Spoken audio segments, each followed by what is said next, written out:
Okay, let me tell you something that's gonna sound completely insane. There's a country right now, in 2026, where the government arrested 1 out of every 70 citizens, where a prison holds 40,000 people and nobody will ever leave, where 486 men sat chained to the floor watching their own trial play out on a giant screen. That country is El Salvador, and the gang that became so powerful it literally owned an entire nation is called MS-13, a country that was the most dangerous place on Earth, more deadly than any active war zone, where walking outside at night could cost you your life. Then one day, President Nayib Bukele decided he had had enough, and he did something no other leader in the world had ever dared to do. He suspended the Constitution. He arrested 92,000 people. He built the most brutal prison on Earth, Sekhet, and the homicide rate dropped 98%. But 261 people died in custody. Over 33,000 were innocent. And there is one question that nobody anywhere in the world has been able to answer yet. Was it worth it? Alright, to truly understand what's happening in El Salvador right now, you need to go back to one specific weekend, March 2022. Friday, 14 people murdered. Saturday, 62 people killed in one single day. Sunday, 11 more dead even after the military hit the streets. 87 people, 72 hours. And here's the detail that makes it even more disturbing. The bodies weren't hidden. They were left in parking lots, on sidewalks in broad daylight, in front of schools.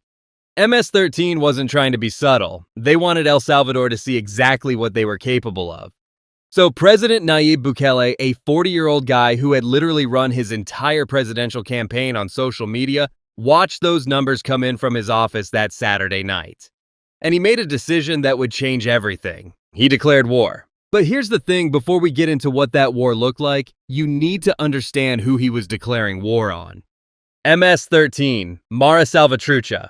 Almost nobody knows the real story of where this gang actually came from, and it starts not in El Salvador, but right here in the United States, in Los Angeles.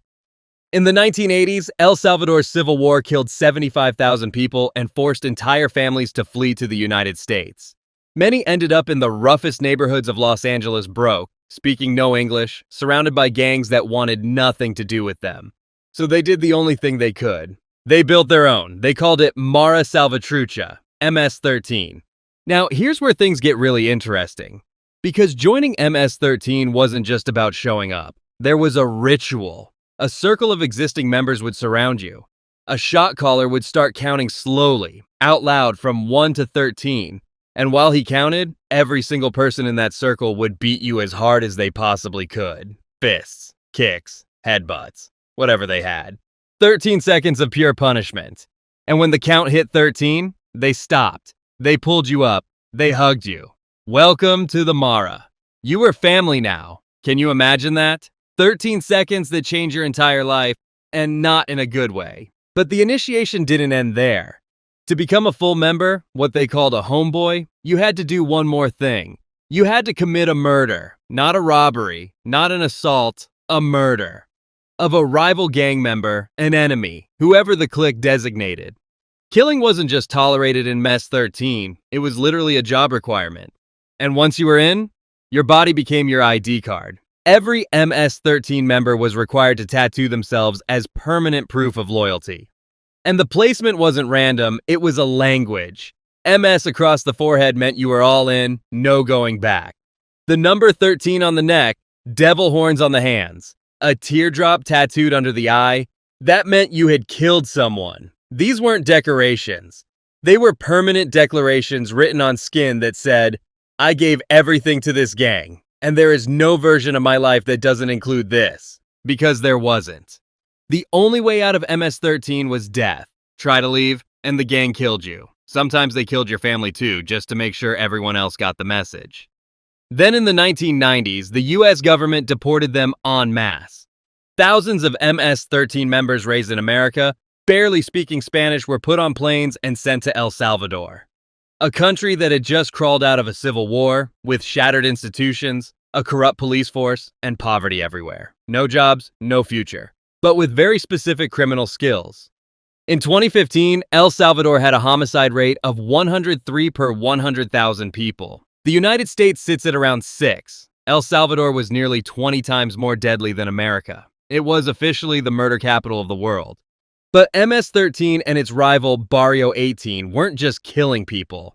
They built something far more sophisticated. They built a parallel government. Every single bus driver in the country paid them a weekly tax. Every market vendor, every corner store, every street food cart, every small business of any kind. You paid, or someone came to visit you, and if after the visit you still didn't pay, your shop burned down, or you took a bullet, or your kid didn't come home from school one afternoon.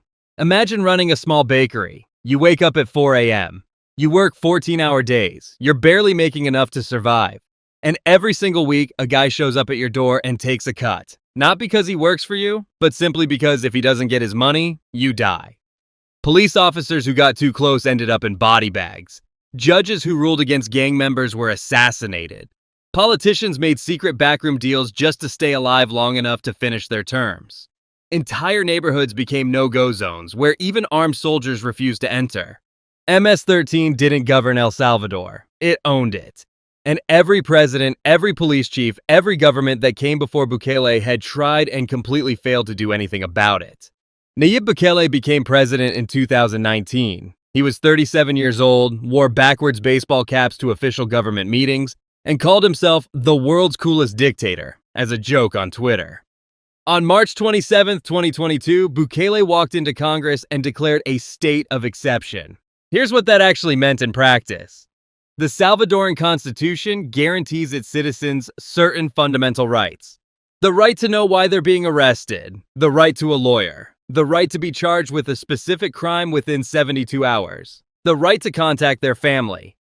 Bukele suspended every single one of them. Under the state of exception, police could arrest anyone they suspected of gang ties. No warrant, no explanation required, no lawyer, no phone call, nothing. From there, the number of arrests kept climbing. And today, the total number of people arrested has surpassed 92,000. The country now holds the highest incarceration rate on the entire planet. More than the United States, more than Russia, more than anyone, anywhere. The images that came out looked like nothing the modern world had ever seen. Hundreds of men shirtless, wrists zip-tied behind their backs, heads bowed, marched through streets in long single-file lines by soldiers in full tactical gear. Buses so packed with detainees there was barely room to breathe. Entire football stadiums converted into mass holding facilities overnight. And Bukele? He posted every single image on social media himself. He was proud of it. He wanted the entire world to see exactly what was happening. In January 2023, the mega prison opened. CECOT, the Terrorism Confinement Center. Built in just a few months, carved out of jungle 47 miles southeast of San Salvador. 2 electrified perimeter fences, 2 walls of reinforced concrete, 19 guard towers, 8 separate pavilions. Capacity, 40,000 inmates. On opening day, the government released footage of thousands of prisoners in identical white uniforms, heads freshly shaved, seated on the floor in perfectly straight rows with their hands on their knees and armed soldiers standing over them. Tattoos visible on the backs of their skulls. Total silence. Nobody moved, nobody spoke. The images went viral worldwide within hours. People couldn't believe what they were looking at. According to the testimonies of numerous former detainees, the prison director greeted new arrivals with these words: "You have arrived in hell. This is where you will spend the rest of your life."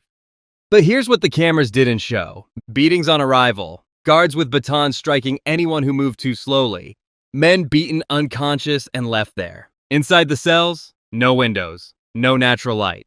Artificial lighting on 24 hours a day, 7 days a week, so you can never tell if it's day or night. 30 minutes outside the cell per day. You shower from a basin of water inside the cell itself. You drink from plastic barrels. No visitors, no phone calls, no letters, no contact with the outside world of any kind. Cell signal is jammed in a 1.5-mile radius around the entire facility. Nobody inside can reach anyone outside. Nobody outside knows what's happening inside. And that brings us to what's happening right now. April 2026, the moment that put El Salvador back on every front page in the world. April 23rd, 2026. 486 men, wrists handcuffed, ankles chained, seated in rows inside CECOT, watching a courtroom hearing play out on a giant screen.